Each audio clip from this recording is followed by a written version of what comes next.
एमा पञ्चको तेस्रो दिन आज धनधान्यकी देवी महालक्ष्मीको पूजा गरिँदै गाई पूजा पनि आजै। महाकवि देवकोटाको 109औं जन्म जयन्तीमा विभिन्न कार्यक्रम आयोजना।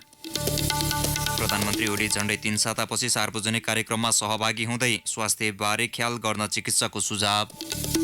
नेपालको विद्युत बिक्रीका लागि भारतले अर्गल्याई गरिरहेको ऊर्जा मन्त्री पुनको आरोप। सहमतिका लागि प्रधानमन्त्री तहमा वार्ता आवश्यक रहेको भनाई। अमेरिकामा मध्यावधि निर्वाचनको नतिजा आउने क्रम जारी। तल्लो सदनमा डेमोक्र्याट्सको वर्चस्व। पहिलो पटक नेपाली मूलका ह्यारी भण्डारी प्रतिनिधि सभामा निर्वाचित। र च्याम्पियन्स लिग फुटबलको पछिल्लो खेलमा बार्सिलोना इन्टर मिलानसँग बराबरीमा रोकियो। आज राति युभेन्टस र म्यान्चेस्टर युनाइटेड बीच प्रतिस्पर्धा हुने। नमस्कार, कान्तिपुर डायरीका साथमा साथी रमेश र म बासु। समाचार अब विस्तारमा। यमपञ्चकको तेस्रो दिन आज घर घरमा धनधान्य देवी महालक्ष्मीको पूजा आराधना गरी श्रद्धा भक्तिपूर्वक लक्ष्मी पूजा गरिँदैछ। आज दिनभरि व्रत बसी बेलुकी धनधान्यकी देवी महालक्ष्मीको पूजा आराधना गरी घर घरमा दीपावली गर्ने चलन छ। आज घरको सबैतिर सफा सुघर गरी दैलो, सङ्घार, झ्याल ढोका, कौसी, भर्याङ लगायतका ठाउँमा झिलिमिली पारी लक्ष्मीको स्वागत गर्नाले त्यस घरमा लक्ष्मीको बास हुने र सम्पन्नता छाउने धार्मिक विश्वास छ। आज साँझ मूलद्वारदेखि लक्ष्मी स्थापना गर्ने कोठासम्म गाईको गोबर र रातो माटोले पोतेर चामलको पिठो एवं अबिरले लक्ष्मीको पैताला बनाई केराको सुत्ला वा माटोको दियोमा बत्ती बाल्ने गरिन्छ। आज साँझमा दीपावली गरिसकेपछि गरगहना, पैसा, धान, चामल, फलफुल, रोटी र फुलमाला चढाई लक्ष्मीको मूर्ति वा तस्बिरमा पूजा गर्ने चलन छ। सत्ययुगमा वामन अवतार भगवान विष्णुले 3 पाउ भूमि माग्दा दानवराज बलिले भगवानलाई सन्तुष्ट पारी दानवीरको अनुपम उदाहरण दिएको भन्दै आज बलिराजाको पनि विशेष पूजा गरिन्छ। आजदेखि विभिन्न समूह बनाएर घर घरमा गई देउसी भैलो खेल्ने गरिन्छ। आज लक्ष्मीको अवतारको रूपमा गाईको श्रद्धापूर्वक पूजा गर्ने चलन छ। वैदिक सनातन धर्ममा गाईको स्थान उच्च छ। हिन्दू धर्ममा आमाको रूपमा हेर्ने गाईका हरेक कुराहरू पूजनीय मानिन्छ।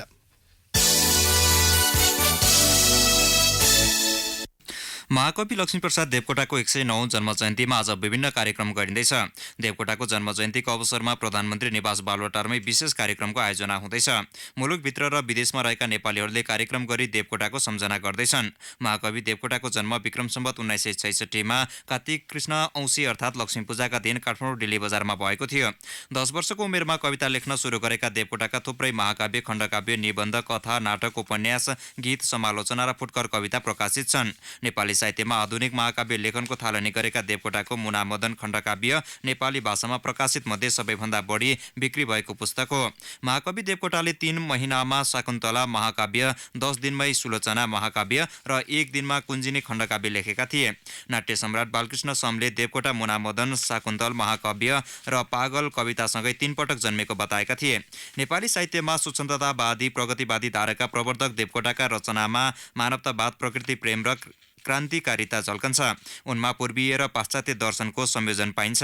विदेशी भाषामा नेपाली कृतिको अनुवाद र विदेशमा भएका विभिन्न सम्मेलनमा नेपालको प्रतिनिधित्व गरी नेपाली साहित्यको विश्वव्यापी प्रचार प्रसारमा समेत देवकोटाको महत्त्वपूर्ण योगदान छ। विक्रम सम्वत 2016मा शिक्षा तथा स्वायत्त शासन मन्त्री हुँदा नेपालभर नेपाली भाषालाई अनिवार्य विषयका रूपमा लागू गराउनु र वर्तमान नेपाल प्रज्ञा प्रतिष्ठानको स्थापनामा सक्रियता देवकोटाका अविस्मरणीय देन हुन्। चरम आर्थिक अभाव र पारिवारिक वियोगसँगै राजनैतिक सक्रियताका बीच पनि उच्च स्तरका साहित्य प्रदान गर्नु उनको साहित्यिक विशेषता मानिन्छ। स्वास्थ्यमा समस्या देखिएपछि पछिल्लो समय घरमै आराम गरिरहनुभएका प्रधानमन्त्री केपी शर्मा ओली आजबाट औपचारिक कार्यक्रममा सहभागी हुनुहुने भएको छ। गत कार्तिक 1 गते झापामा आयोजित शुभकामना कार्यक्रममा सहभागी भएका प्रधानमन्त्री ओली 3 सातापछि सार्वजनिक कार्यक्रममा फर्कन लाग्नु भएको हो। कार्तिक 6 गते राजधानीमा विद्युतीय बस सेवा शुभारम्भ गरेपछि उहाँ बिरामी पर्नु भएको थियो। महाकवि लक्ष्मीप्रसाद देवकोटाको जन्म जयन्तीका अवसरमा राजधानीको बालुवाटार स्थित प्रधानमन्त्री निवासमा दिउँसो 1 बजे आयोजना हुने कार्यक्रममा प्रधानमन्त्री सहभागी हुनुहुने उहाँका प्रेस संयोजक चेतन अधिकारीले जानकारी दिनुभयो। दशैंको दौडधुप, छातीमा संक्रमण, शरीरमा चिनीको मात्रामा आएको गडबड लगायत समस्याले प्रधानमन्त्री ओलीलाई अस्पतालसम्म पुर्याएको थियो। महाराजगञ्ज स्थित मनमोहन कार्डियो सेन्टरमा कार्तिक 12 गते बिहान भर्ना भएका प्रधानमन्त्री 16 गते साँझ मात्र डिस्चार्ज हुनुभएको थियो। फेरि संक्रमण हुन सक्ने भन्दै चिकित्सकले 1 साता सार्वजनिक कार्यक्रममा सहभागी नहुन सुझाएपछि अत्यावश्यक काम मात्र गर्दै आएका प्रधानमन्त्री डिस्चार्जको 5 दिनपछि औपचारिक कार्यक्रममा देखिन लाग्नु भएको हो। उपचारमा संलग्न वरिष्ठ मुटु रोग विशेषज्ञ डाक्टर अरुण सायामीले चिसो मौसम समेत सुरु भएकाले स्वास्थ्यमा विशेष ख्याल गर्न प्रधानमन्त्रीलाई सुझाएको बताउनुभयो। एक साता पूर्ण रूपमा आराम गर्न आग्रह गरिएकाले बाहिर आयोजना हुने कार्यक्रमबाट फेरि संक्रमण हुने सम्भावना रहने डाक्टर सायमीको भनाइ थियो।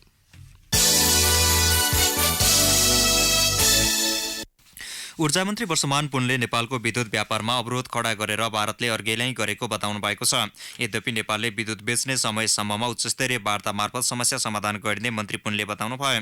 अबको 1 वर्षपछि नेपाल क्षेत्रीय बजारमा विद्युत बिक्री गर्न सक्ने हैसियतमा पुगिसक्ने मन्त्री पुनको भनाइ छ। नेपालमा उत्पादित विद्युत आयोजनामा 50% आफ्नो लगानी भए मात्रै विद्युत खरिद गर्ने भारतीय central electricity regulatory commission CERC को नीतिमा उल्लेख छ। सोही नीति नेपालका लागि बाधक रहेको मन्त्री पुनले बताउनुभयो। यस्तै नेपालमा खुल्ने विद्युत व्यापार कम्पनीहरूमा समेत भारतीय लगानी हुनुपर्ने भनिएको छ। विद्युतमा स्वतन्त्र व्यापार हुनुपर्ने सार्क इलेक्ट्रिसिटी फ्रेमवर्कको मान्यता विपरीत CERCले रणनीतिक वस्तुको रूपमा मात्रै व्याख्या गरेपछि नेपालमा उत्पादित विद्युत बिक्रीमा समस्या देखिएको हो। 456 मेगावाटको माथिल्लो तामाकोशी र निजी क्षेत्रका साना ठुला गरी 500 मेगावाट विद्युत आगामी असारभित्र आउने भएकाले आगामी वर्षदेखि नेपाल विद्युत बेच्न सक्ने अवस्थामा पुग्नेछ। नेपाल र भारतबीच विभिन्न चरणमा उच्चस्तरीय द्विपक्षीय वार्ता भए पनि नेपालको विद्युत बिक्री गर्ने बाटो खुलाउन भने सार्थक पहल हुन नसकेको सरकारी अधिकारीहरू बताउँछन्। यसअघि सार्क आबद्ध राष्ट्रमा स्वतन्त्र व्यापार गर्न मिल्ने गरी सार्क इलेक्ट्रिसिटी फ्रेमवर्कमा सहमति भएको थियो, जुन सहमति CERC को नीति विपरीत भएको नेपाली पक्षको भनाइ छ। राष्ट्रिय जनता पार्टी राजपाको सांगठनिक संरचना अस्तव्यस्त बनेको छ। जिल्ला समिति र जनवर्गीय संगठनमा महाधिवेशन भएर नयाँ समिति बन्न नसकेपछि आगामी वैशाख पहिलो साता गर्ने भनिएको पार्टीको केन्द्रीय महाधिवेशन नै अनिश्चित बनेको हो। यस्तै अध्यक्ष मण्डलका संयोजक महन्त ठाकुरले पदाधिकारीमा आफू निकटकालाई मात्रै मनोनयन गरेपछि पार्टीमा तीव्र असन्तुष्टि बढेको छ। 133 सदस्यीय पदाधिकारीको संख्यालाई अध्यक्ष मण्डलका संयोजक ठाकुरले एकल निर्णयबाट अहिलेसम्म 150 सदस्य पुर्याएको राजपाका एक नेताले बताए। 33 जिल्लामा संगठन र क्रियाशील सदस्य रहेको भनिए पनि राजपाको अधिकांश जिल्ला समिति अहिले नेतृत्वविहीन छ। जिल्लामा नयाँ सदस्यता वितरण प्रक्रिया समेत रोकिएको स्रोतको भनाइ छ। राजपाले असारभित्र केन्द्रीय महाधिवेशन गरिसक्नुपर्ने विधानमा उल्लेख छ।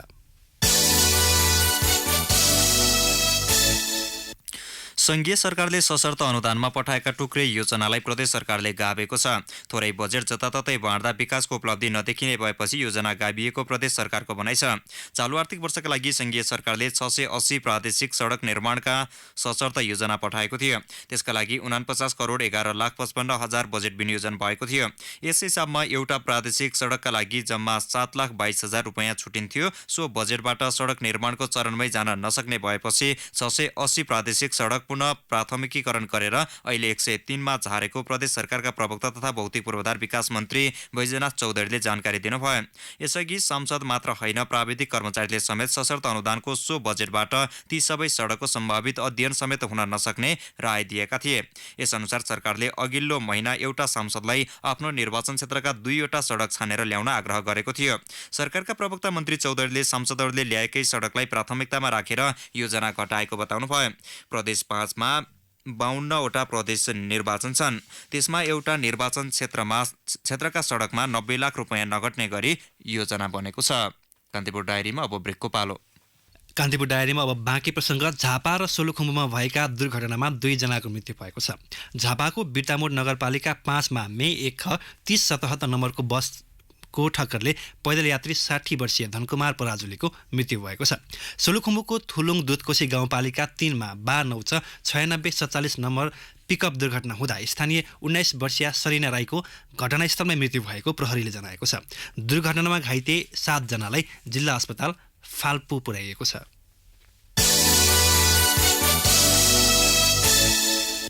अब अन्तर्राष्ट्रिय प्रसङ्ग। अमेरिकी डेमोक्रेटले मध्यावधिक निर्वाचनको प्रतिनिधि सभा नियन्त्रणमा लिएसँगै राष्ट्रपति डोनाल्ड ट्रम्पलाई झड्का लाग्ने देखिएको छ। 8 वर्षको अवधिमा प्रतिनिधि सभाको तल्लो सदनमाथिको नियन्त्रण आफ्नो पक्षमा पारेसँगै राष्ट्रपति ट्रम्पको एजेन्डा विफल हुने निश्चित प्राय बनेको छ।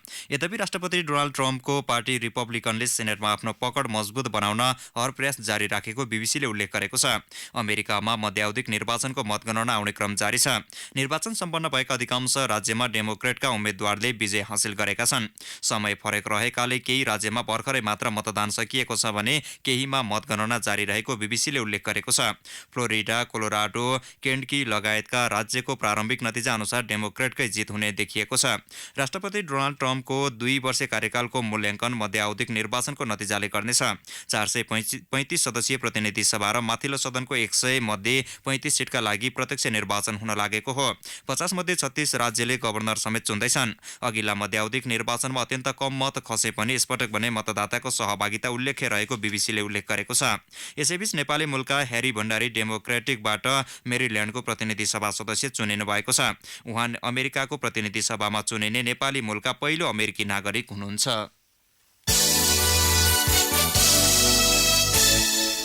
अब खेल प्रसङ्ग। च्याम्पियन्स लिग फुटबलको पछिल्लो खेलमा बार्सिलोना र इन्टर मिलान बराबरीमा रोकिएका छन्। बराबरीपछि स्पेनिस च्याम्पियन बार्साले 2 खेल अगावै नकआउट चरणमा स्थान बनाएको छ। 4 खेलको समाप्तिमा बार्सा 10 अङ्कमा शीर्ष स्थानमा छ भने इन्टर मिलान 7 अङ्कमा दोस्रोमा छ। सब्स्टिट्युट खेलाडी सिल्भा डी ओलिभर्सले 83औं मिनेटमा गोल गर्दै अग्रता दिलाए पनि बार्साले 5 मिनेट पनि जगाउन सकेन। 87औं मिनेटमा आइकार्डीले गोल गर्दै इन्टर मिलानको हार टारेका थिए। समूह बीकै अर्को खेलमा टटेनह्यामले पिएसबी इन्बोहनमाथि 2-1 गोल अन्तरको जित निकाल्यो। टटेनह्यामको जितमा ह्यारी केनले 2 गोल गरे। इन्डहोभनले खेलको सुरुवाती मिनेटमा गोल गरे पनि अग्रता जगाउन सकेन। समूह सीको खेलमा लिभरपुल रेड स्टार बेलग्रेडसँग 2-0 पराजित हुँदा पेरिस सेन्ट जर्मेन र नापोलीले 1-1 गोलको बराबरी खेले। 4 खेलबाट 6 अङ्क जोडेको लिभरपुल समूहको दोस्रो स्थानमा झर्दा समान अङ्क भएको नापोली शीर्ष स्थानमा उक्लिएको छ। पिएसजीको 5 र रेड स्टारको 4 अङ्क छ। समूह ए अन्तर्गतको खेलमा शीर्ष स्थानको बोरुसिया डर्टमन्ड एडलेटिको मड्रिडसँग 2-0 पराजित भयो। गए रातिको खेलपछि दुबईको समान 9 अङ्क भएको छ। समूह ए को अर्को खेलमा क्लब ब्रुजले मोनाकोलाई 4-0 पराजित गर्यो। समूह डी अन्तर्गतको खेलमा भने 10 अङ्कमा शीर्ष स्थानमा उक्लने क्रममा एफसी पोर्तोले लोकोमोटिभ मस्कोलाई 4-0 पराजित गर्यो। 8 अङ्कमा दोस्रो स्थानमा रहेको साल्केले गालातासेरलाई 2-0 पराजित गर्यो।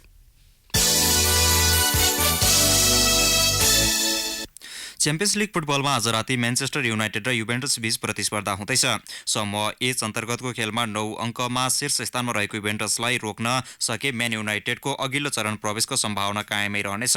सोही समूहको अर्को खेलमा भ्यालेन्सिया र यङ बोइज बीच प्रतिस्पर्धा हुनेछ।